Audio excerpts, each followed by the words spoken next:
Party के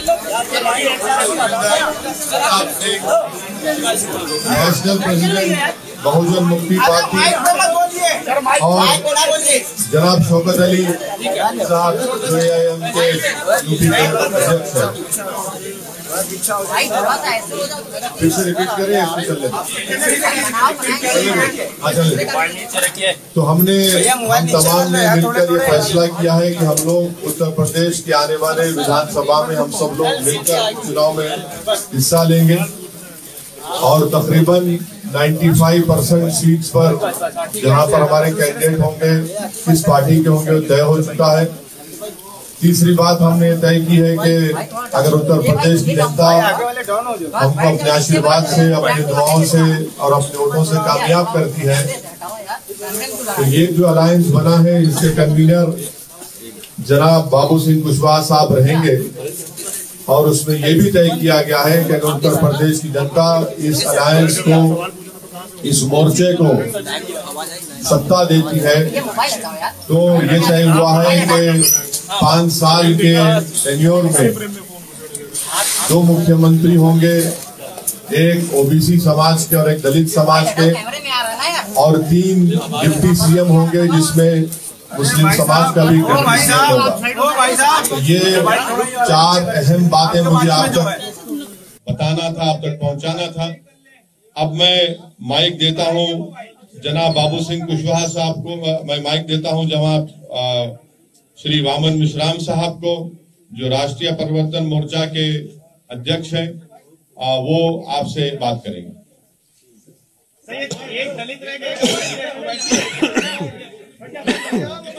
साथियों, आपको पूछने के लिए अवसर है। अभी हम अपनी बात आपके सामने रखते हैं, उसके बाद सवाल जवाब होगा। मैं केवल एक बात कहना चाहता हूँ कि ये सारा गठबंधन जो है हम लोगों ने मिलकर किया, इसमें अभी जो महत्वपूर्ण 5-6 पार्टियां हैं और उसके साथ साथ और भी दल इसमें आ सकते हैं, इसके लिए अभी दरवाजे बंद नहीं है। तो एक तो ये बात है। दूसरी बात मैं कहना चाहता हूँ कि इस गठबंधन के ऐलान होने के बाद बीजेपी और समाजवादी के बीच में जो लड़ाई हो रही है, अब बीजेपी और समाजवादी के बीच में लड़ाई नहीं होगी, बीजेपी और हमारे भागीदारी परिवर्तन मोर्चा के बीच में लड़ाई होगी। अब समाजवादी गठबंधन तीसरे नंबर पर चला जाएगा। आप सभी साथियों को नमस्कार। साथियों, अभी जनाब ओवैसी साहब ने और बावन मिश्राम साहब ने जो हम लोगों ने भागीदारी संकल्प मोर्चा भागीदारी परिवर्तन मोर्चा बनाया, उसके बारे में आपको जानकारी दी। हम लोगों ने 5 पार्टियों ने मिल करके अभी ये भागीदारी परिवर्तन मोर्चा बनाया है। इसमें ओवैसी साहब की पार्टी है, हमारी जन अधिकार पार्टी है, बावन मिश्राम साहब का परिवर्तन मोर्चे की तरफ से है और बहुजन मुक्ति मोर्चा के साथी हमारे बैठे हुए बहुजन मुक्ति पार्टी के और भारतीय वंचित समाज पार्टी के आदरणीय रामचंद्र कश्यप जी है और जनता क्रांति पार्टी के कमलेश चौहान जी हैं। इन लोगों ने मिल करके हम लोगों ने अभी इस मोर्चे को बनाया है और कुछ साथी और हमसे संपर्क में हैं, तो वो जल्दी हो 1-2 दिन में उनसे बात करके जो साथी हमसे जुड़ना चाहेंगे उनको हम अपने साथ जोड़ेंगे। हमारे जो मोर्चे का लक्ष्य है, जिस विचारधारा के साथ हम लोग चल रहे हैं, हम बाबा साहब अम्बेडकर को मानने वाले लोग हैं, संविधान को मानने की चाहत है, जो संविधान की मंशा है। हम संविधान वादी लोग हैं। हमारा पहला नारा है कि जिसकी गिनती संख्या भारी उसकी उतनी हिस्सेदारी। हम लोग जाति जनगणना कराने के पक्ष में हैं। एक समान शिक्षा पद्धति, निःशुल्क शिक्षा और अनिवार्य शिक्षा। नई शिक्षा नीति के आड़ में जैसे पिछले साल कोरोना महामारी की जब शुरुआत हुई और 2 महीने सबको पूरे देश को बंद करके अंदर रखा गया, उस 2 महीने में जो 4-5 कानून बने, एक कृषि का कानून बना जिसको अभी वापस लिया गया, 1 साल किसान आंदोलन करते रहे। उसी तरह कृषि के बाद बिजली का कानून बना, लेबर एक्ट बना और नई शिक्षा नीति भी बनी। वो नई शिक्षा नीति ऐसी है कि जिस दिन वो जमीन में उतरेगी उस दिन आप हम सभी को पता चलेगा कि वो हमारे हित में है या हमारे बच्चों के नुकसान में। हम जहाँ तक समझ पाते हैं वो नई शिक्षा नीति भी कृषि कानून की तरह वो भी हमारे और आपके बच्चों के हित में नहीं है। पिछड़ों का जो रिजर्वेशन रोका गया उसको शुरू किया, लेकिन पूरी तरह नहीं शुरू किया, वो शुरू होना चाहिए। निजी क्षेत्रों में भी SC, ST, OBC का रिजर्वेशन लागू करने के पक्ष में हैं हम लोग। और जो अभी किसान की जो फसल खरीदी जाती है उसके लिए जो उनकी मांग थी कि सरकार एक गारंटी कानून बनाए कि उससे कम में खरीद न हो। हम चाहते हैं कि अगर इस देश प्रदेश की महान जनता हम लोग उत्तर प्रदेश में भागीदारी परिवर्तन मोर्चा को अगर अपना सहयोग और पक्ष देती है तो हमें चाहेंगे कि उनकी उपज का सही मूल्य मिले, मूल्य की उनकी गारंटी दी जाए, किसानों को खाद बीज सस्ता हो, सिंचाई किसानों के लिए फ्री हो, घरेलू बिजली गरीब और कमजोर की फ्री हो, किसानों के गन्ने का भुगतान हो, छोटे दुकानदार जो मझोले दुकानदार हैं और किसान हैं उनके जो कर्जे हैं वो माफ किए जाएं। कानून व्यवस्था की बहुत बड़ी बात है उत्तर प्रदेश में, चाहे वो समाजवादी पार्टी का शासन रहा हो, चाहे आज भारतीय जनता पार्टी का शासन हो, कानून व्यवस्था की स्थिति बहुत खराब है, बहुत दयनीय है। तो हम लोगों की चाहत है कि कानून व्यवस्था अगर इस प्रदेश की जनता हमारे मोर्चे को सफलता देती है तो हमारी पहली प्राथमिकता होगी कि इस प्रदेश की कानून व्यवस्था सही की जाए, हमारी बहन बेटियों को सुरक्षा मिले, अन्य पिछड़े वर्गों को SC, ST को, माइनॉरिटी के जो गरीब बच्चे हैं उनको जो स्कॉलरशिप है वो मिले। पुरानी पेंशन बहाली का एक मामला आया है, कुछ लोगों ने कहा है कि हम पुरानी पेंशन बहाल करेंगे, लेकिन इस बारे में मैं एक बात कहना चाहता हूँ। जब इस देश के प्रधानमंत्री माननीय अटल बिहारी वाजपेयी जी थे, उन्होंने पुरानी पेंशन को बंद कर दिया था, अब पेंशन नहीं दी जाएगी ऐसा उन्होंने कानून बनाया था। उस समय प्रदेश में समाजवादी पार्टी की सरकार थी और सबसे पहले अगर उस कानून को किसी ने माना तो उत्तर प्रदेश की सरकार ने माना। पिछली बार 5 साल समाजवादी पार्टी की सरकार रही, उन्होंने पुरानी पेंशन बहाल नहीं की। अभी भी बंगाल में पुरानी पेंशन लागू है, बहुत सारे प्रदेशों ने धीरे धीरे करके उस पेंशन को खत्म किया, लेकिन सबसे पहले अगर खत्म किया तो उत्तर प्रदेश की समाजवादी पार्टी ने खत्म किया। आज वो जरूर कहते हैं कि पुरानी पेंशन, लेकिन वो करेंगे या नहीं करेंगे, लेकिन अगर इस मोर्चे को लोग सहयोग देते हैं, बहुमत देते हैं, तो ये मोर्चा जरूर पुरानी पेंशन को बहाल करेगा। ऐसे कुछ मुद्दों के साथ हम लोग चुनाव में जा रहे हैं। हमारे सीटों के बंटवारे में कोई विवाद नहीं है, लगभग 90-95% सीटों पर हम लोगों ने काम कर लिया है। कुछ लिस्टें हमारी जारी भी हो गई हैं, आने वाले 2-3 दिन में हमारी सारी लिस्टें जारी हो जाएगी। बस यही कुछ बातें आपको जानकारी में देना था। वैसे जी आप कहते थे कि मुसलमानों का मुख्यमंत्री उत्तर प्रदेश में होना चाहिए, लेकिन इस बार जो मुख्यमंत्री बनाएंगे उसमें एक भी मुसलमान नहीं रहेगा। कहाँ कहा था हमने? हमेशा से आप कहते रहे। कहाँ कहा था बताइए? किसने कहा? हमने कहा था कि हिस्सेदारी की लड़ाई है और हमारे राष्ट्रीय स्पोक्सपर्सन आसिम अखार साहब ने ये कहा था कि डिप्टी CM एक मुसलमान होना चाहिए, वही कंसिस्टेंटली हम लोग कह रहे हैं। राष्ट्रीय उलमा काउंसिल की बात नहीं की, पीस पार्टी से नहीं बात की। अभी आपने मोहम्मद मिश्रा साहब से सुना कि दरवाजे खुले हैं, ठहरिए, वक्त इंतजार करिए, मालूम होगा। वीआईपी पार्टी भी आ रही है आपके साथ? विश्वास है जी वीआईपी पार्टी भी आ रही है क्या? आपने बहुत सारी कोशिश कवायद की, आप जो है आखिरी मौके पर जो वैसे साहब के साथ आप आए हैं, ये विकल्पहीनता मजबूरी का गठबंधन है या पहले से आप इस पे काम कर रहे थे? ये मजबूरी का गठबंधन नहीं है। जिस विचारधारा के हम लोग हैं, हम लोग पिछले 4 महीने से पिछड़ा दलित अल्पसंख्यक भाईचारा बनाओ सम्मेलन पूरे प्रदेश में कर रहे हैं।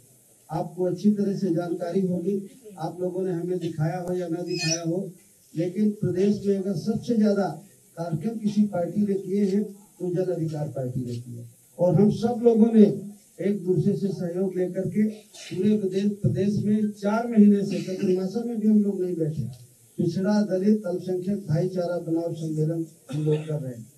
और जो हम कर रहे हैं, जिस विचार के आदमी हैं वो आपके सामने हम देख रहे हैं, देख लीजिए, पिछड़ा भी है, दलित भी है, अल्पसंख्यक भी है। इसमें से मुख्यमंत्री का चेहरा कौन होगा? क्योंकि भाजपा में तो सीएम योगी आदित्यनाथ है, सपा और आरएलडी के गठबंधन में अखिलेश यादव है, आपके गठबंधन में कौन मुख्यमंत्री का चेहरा है? देखिए, अब हमारे गठबंधन में अभी तो मुझे आप लोगों ने कहा है कि मैं संयोजक हूँ, बाकी अब आप लोग से पूछ लीजिए।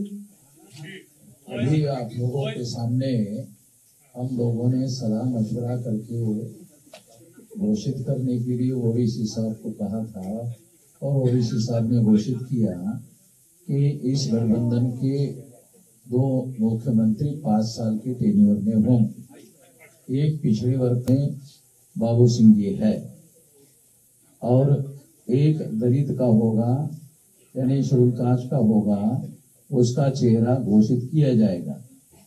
और 3 डिप्टी सीएम होंगे, उसमें डिप्टी सीएम एक मुस्लिम होगा। बाकी 2 लोगों के नाम जो है वो 2-3 दिन के अंदर घोषित किए जाएंगे। एक मिनट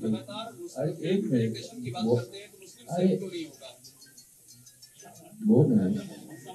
फिर उसके बाद में अभी और भी कई लोग हैं, जैसे भागीदारी मोर्चा बना था, आप लोगों को मालूम है, भागीदारी मोर्चा बनाया था, वो ओम प्रकाश जी ने बनाया था, मगर वो तो बाबू सिंह जी भी उसमें थे, मगर सामने चेहरा जो था वो इनका था।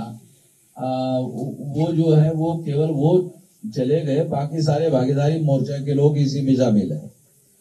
इसके अलावा अभी और माइनॉरिटी के हो या और बैकवर्ड क्लासेस के तमाम छोटे मध्यम प्रादेशिक स्तर के दल है जो इसमें शामिल किए जा सकते हैं आने वाले समय में।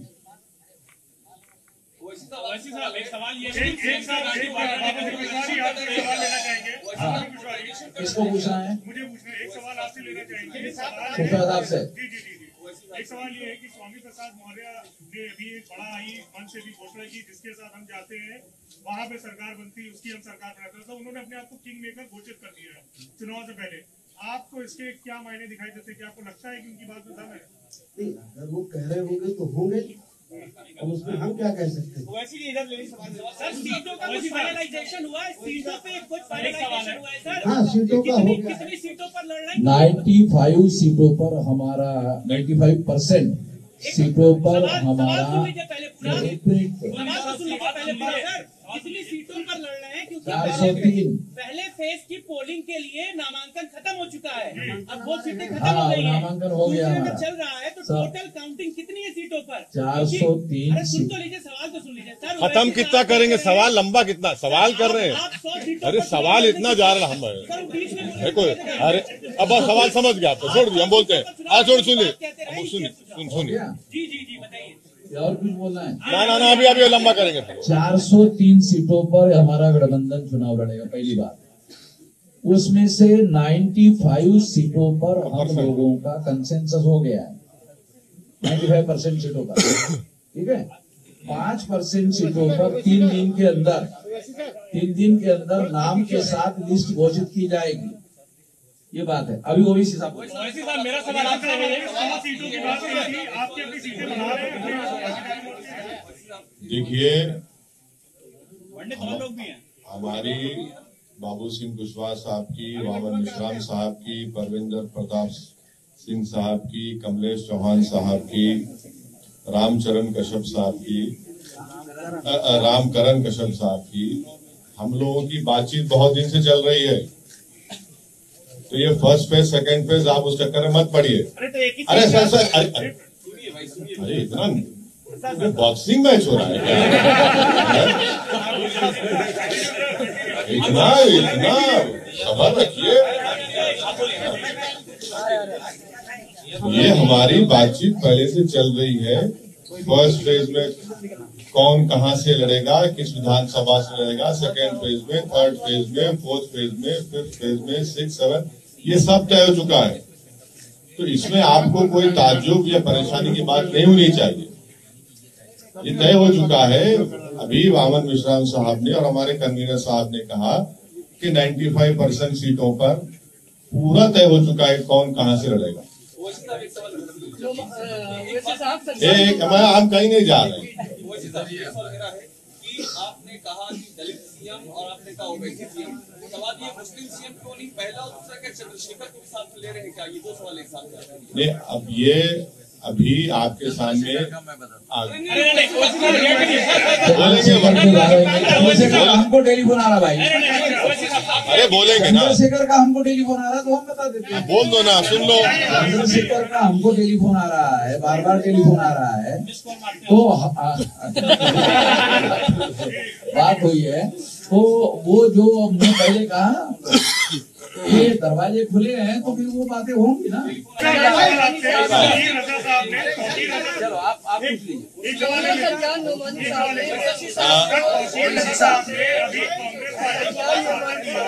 नहीं मुझे कुछ सुनेंगे जरा, एक एक करके पूछिए, एक एक करके।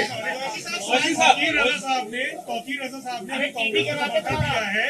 उन्होंने बोला है कि ओवैसी साहब को क्योंकि पूरे माहौल को देखते हुए और बीजेपी को क्योंकि हराना है इसलिए उन्हें इन चुनाव से दूर रहना चाहिए, उत्तर प्रदेश के चुनाव से दूर रहना चाहिए, ऐसा वो कह रहे हैं। कुर्बानी देनी चाहिए उनकी राय हो सकती है। मेरा सवाल ये है, बोलिए विशाल। मेरा सवाल ये है कि कल प्रियंका गांधी वाड्रा ने जब प्रेस कॉन्फ्रेंस की तो उन्होंने कहा कि पोस्ट पोल अलायंस के लिए कांग्रेस के दरवाजे हैं वो खुले हुए हैं। और जब मुख्यमंत्री के बारे में पूछा गया तो उनका कहना था कि मुझसे ज्यादा बेहतर चेहरा आपको उत्तर प्रदेश में क्या नजर आता है? और ये भी कहा कि जरूरत पड़ेगी तो समाजवादी पार्टी को दे सकते हैं समर्थन।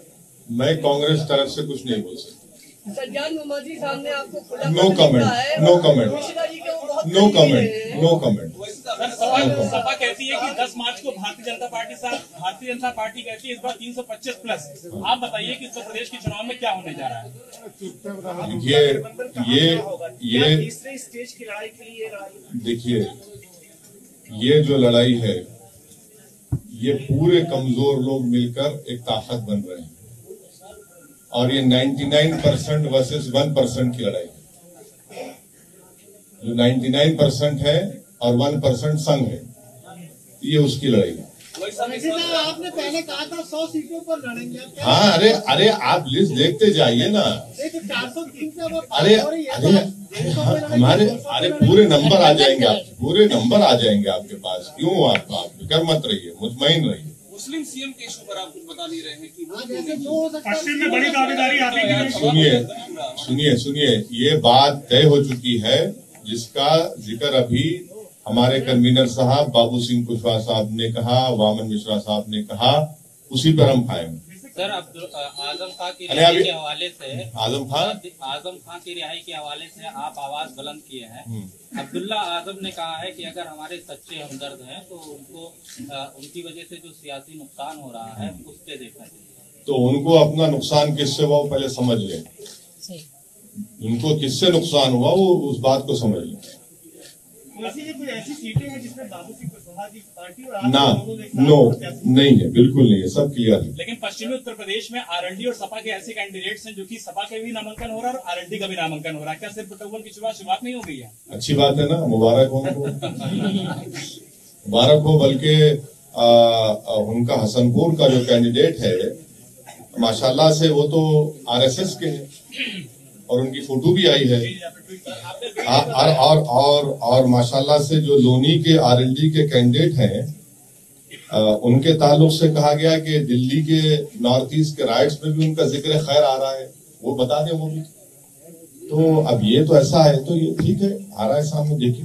बाबू सिंह कुशवाहा जी आपके पुराने साथी पार्टी का नाम है जन अधिकार, लेकिन कोई उनका वो है नहीं इस समय, चाहे 403 पे लड़े कोई फर्क नहीं पड़ेगा। कोई बात नहीं, कह सकते हैं बड़े नेता, हमें उनकी बात पर कुछ नहीं कहना। बड़े नेता का डिफिनेशन इसमें क्या है विश्वास साहब, कुछ आप रहस्यमय चीज बता रहे हैं? कितने बड़े नेता है? देखिए और तो मैं सबसे बात करता हूँ, लेकिन अभिषेक जी से मैं बहुत डरता हूँ। मैं आप सबके बीच में कह रहा हूँ, अभी ये मुझे थोड़ी देर पहले पा गए थे तो मैं दौड़ के भागा, तब भी ये मुझे पकड़ लिए। तो देखिए अपने अपने आदमी के, हर आदमी के अपने दावे हैं, हर पार्टी के अपने दावे हैं, बीजेपी गठबंधन के अपने दावे हैं, बीएसपी के अपने दावे हैं, कांग्रेस के अपने दावे हैं, समाजवादी गठबंधन के अपने दावे हैं। सब अपने अपने कुछ भरोसे में, कुछ उनको जानकारी होगी तो कह रहे हैं। हम भी भरोसे के साथ कह रहे हैं कि हम भी पूरी मजबूती के साथ लड़ेंगे और किसी से कम नहीं लड़ेंगे और किसी से कम जीतेंगे नहीं। बीजेपी के तमाम लोगों ने आपसे संपर्क किया था, बातें चाह रही थी कि आप उनके साथ बात नहीं बनी। देखिए संपर्क राजनीति में दो चार महीने पहले समाजवादी पार्टी से भी हुआ, कांग्रेस के भी लोगों से बातचीत होती है, बीजेपी के लोगों से भी बातचीत हुई। बातचीत का कोई मतलब ये नहीं है कि नहीं हमारा अलायंस हो, जो हमारा अलायंस हो रहा है। आज हम पिछले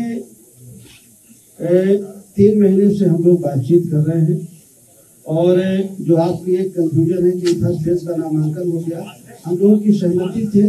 हम लोगों ने नामांकन हमारे कैंडिडेटों ने किया है हर सीट में, कहीं आपने किया है, कहीं आपने किया है, कहीं आपने किया है, कहीं आप एक कैंडिडेट है।